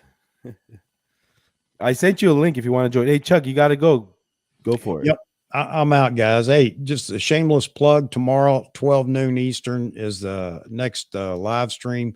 Join and jump in there with all your thoughts, and we're gonna piggyback off of Vahagan today, talking about the talk today about video and video content creators. But I actually threw a topic in there. What are you creating right now, and what's your next big project? So if anybody has that going on, they're into something right now, let us know. Let us all check it out. Thanks, Vahagan, for having me in here. And again, it's time for me to go pack some more junk out of here. Thanks to all your audience too. Fantastic audience, brother. Thank you for being here, Chuck. Appreciate it, man.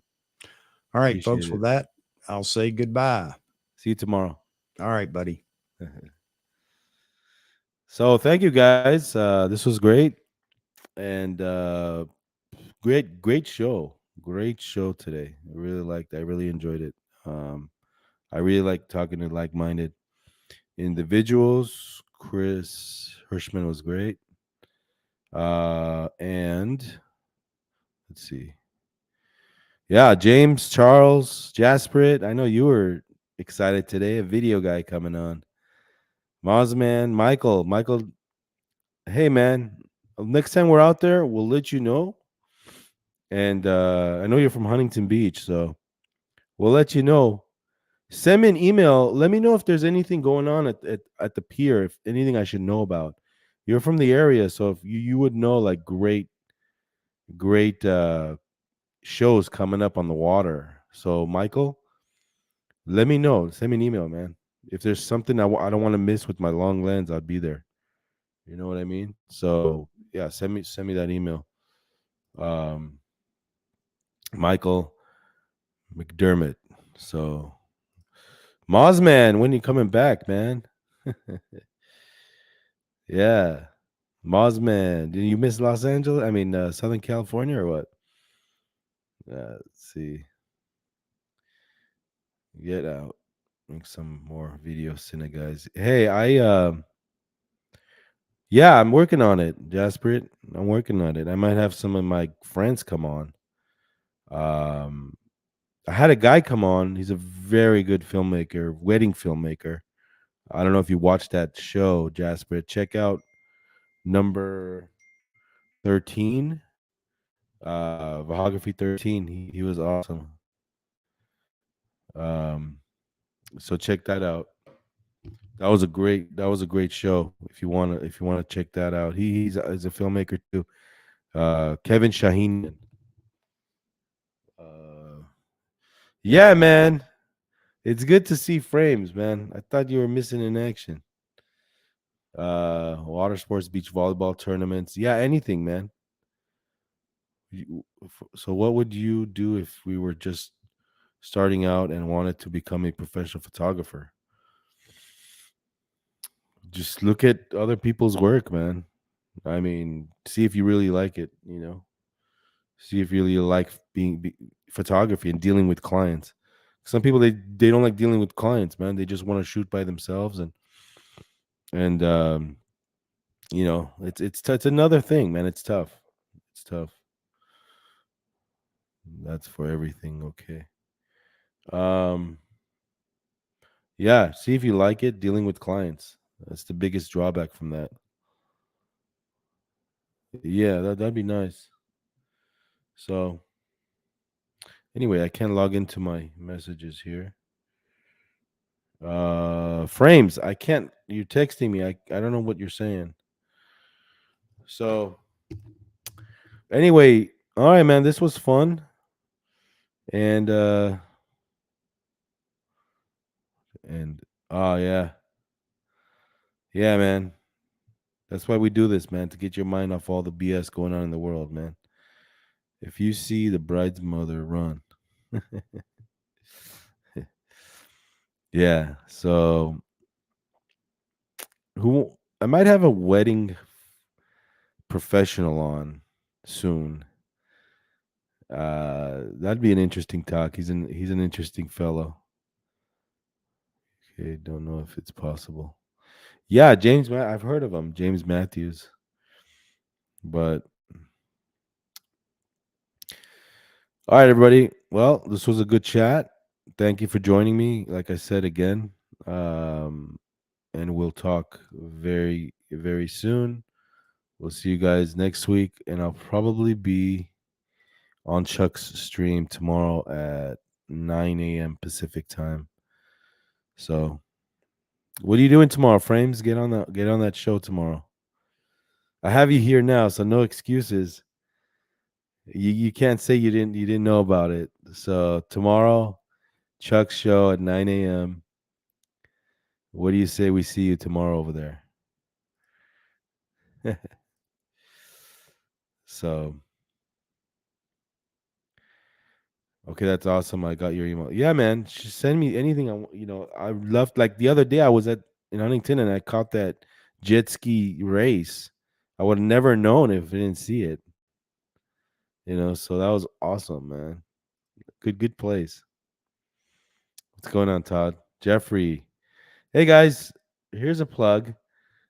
Jeffrey Neville has a YouTube channel. Just opened one, and check it out.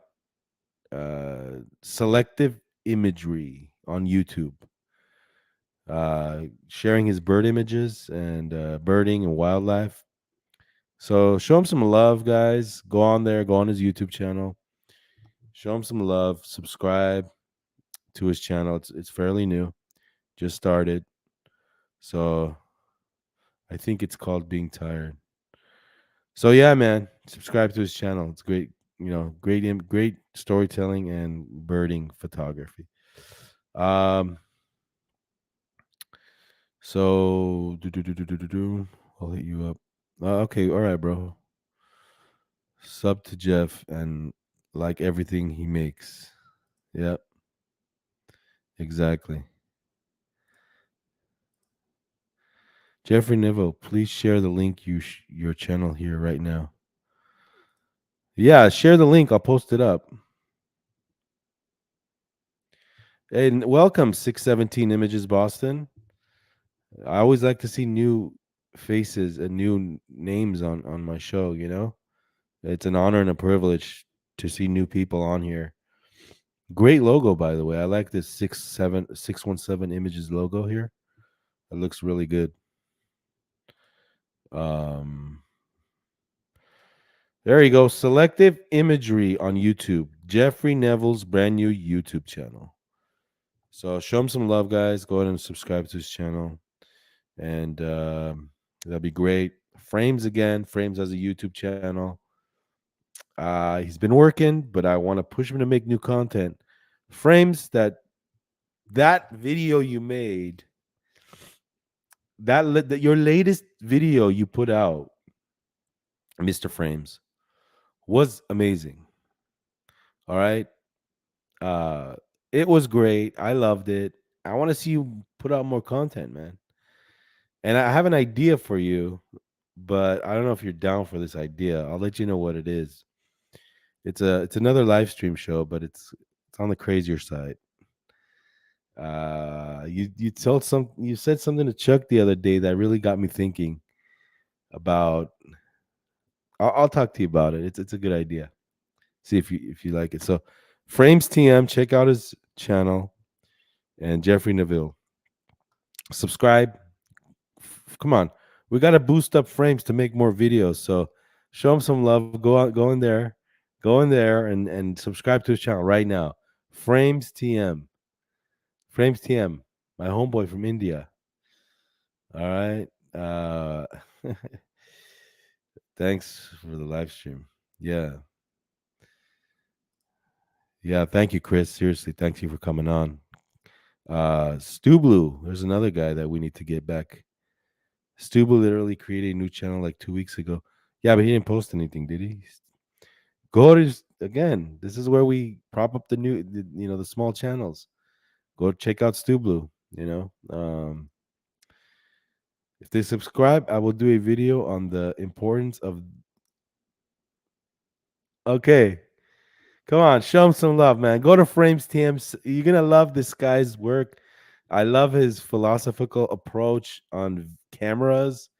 He talks about the things that I would never think about when it comes to cameras, and it's just such deep thinking, man.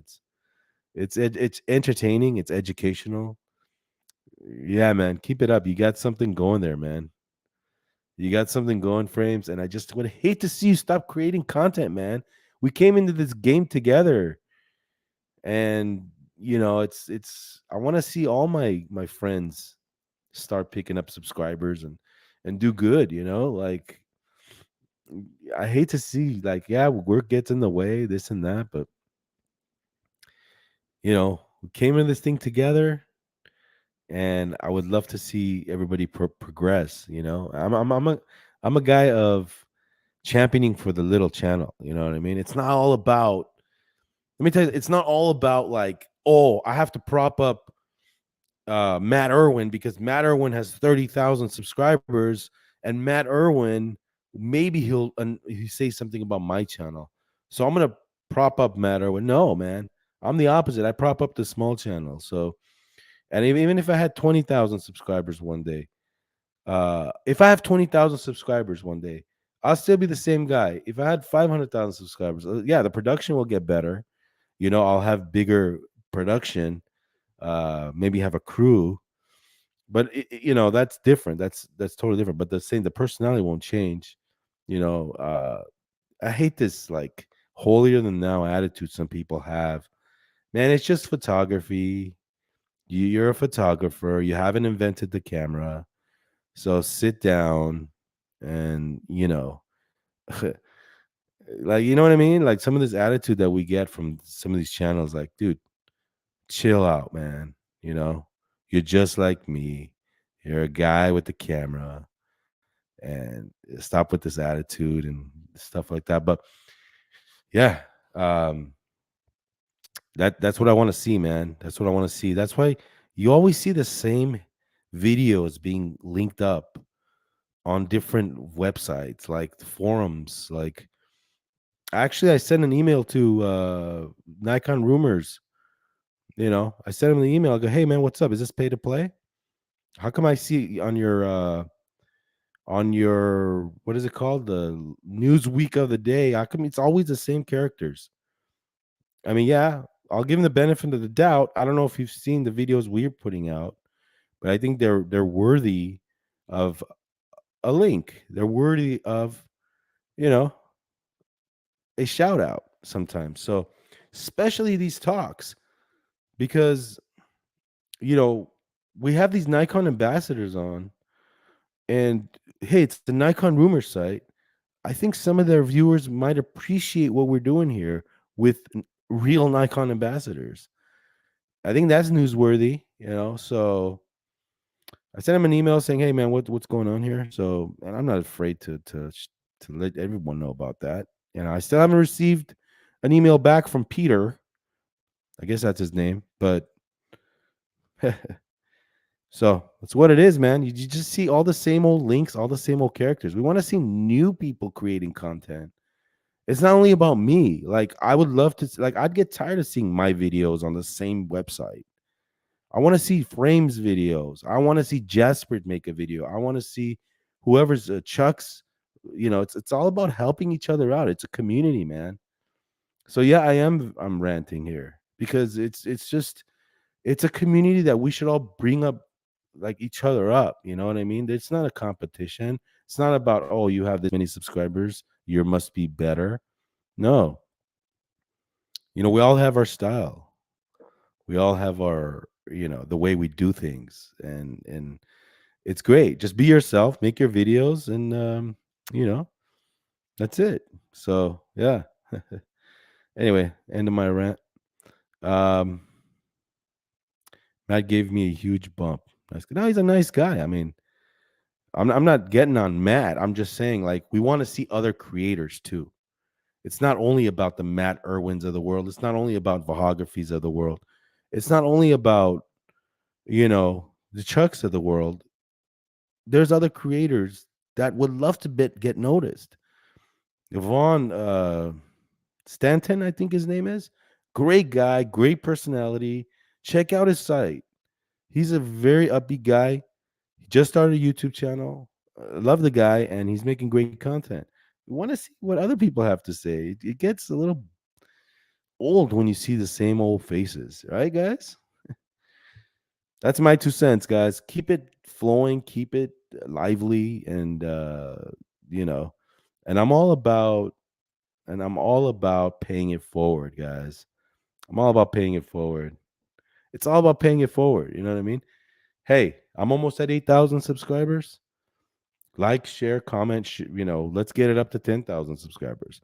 I'll tell you right now, the bigger my channel gets, everybody's going to benefit from this. It's not only going to be about me. I like to branch out. Like, what other channels do you see them meeting up with viewers and shooting? Now Mosman's a part of this community now. He's been featured in a couple of my videos. Great time. We met. We had a great time.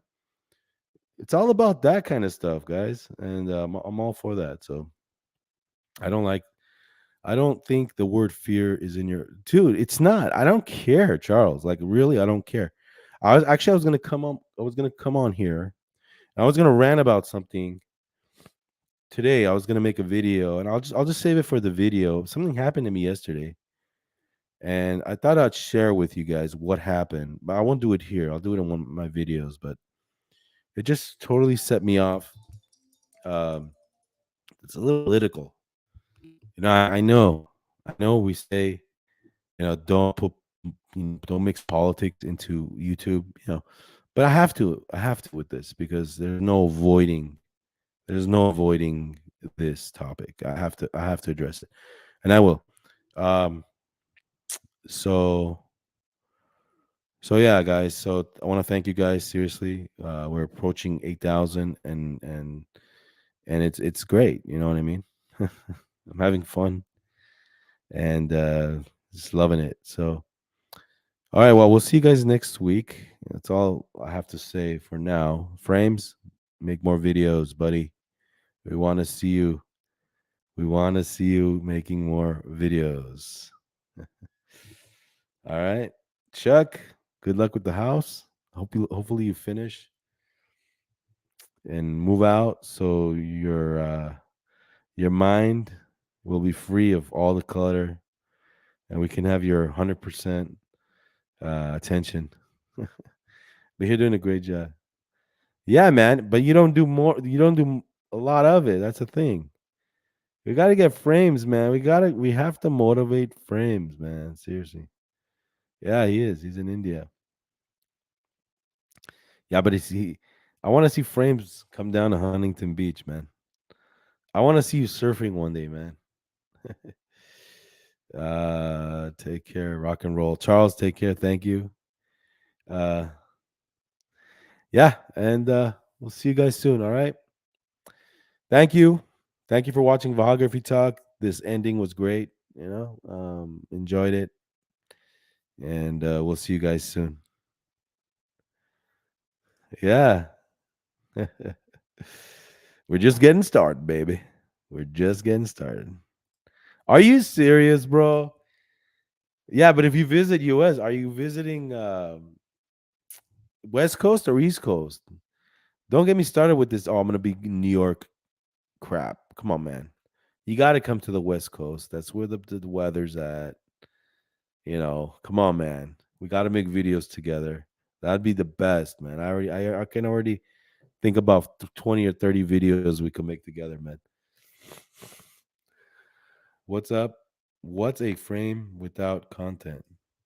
Exactly. Oh, I like that one. Wow, this is very, very creative, Mozman. I didn't know you were a poet. Mozman. Yeah. So I will. Can't close without your trademark. All right. I will visit LA because you're there. Oh man. Thank you, man. All right, you know what? Visit LA and then we'll go up and visit Stu Blue together. I'll take you to Utah. I'll visit him because I've never met him either. So we'll do that and we'll have a good time. What does Frames do? Check out his channel, Greg Wilson. What does Frames do? Check out his channel. It's called Frames TM. Just click Frames TM just like that on a YouTube search. Maybe put a little Nikon next to it and you'll find him out.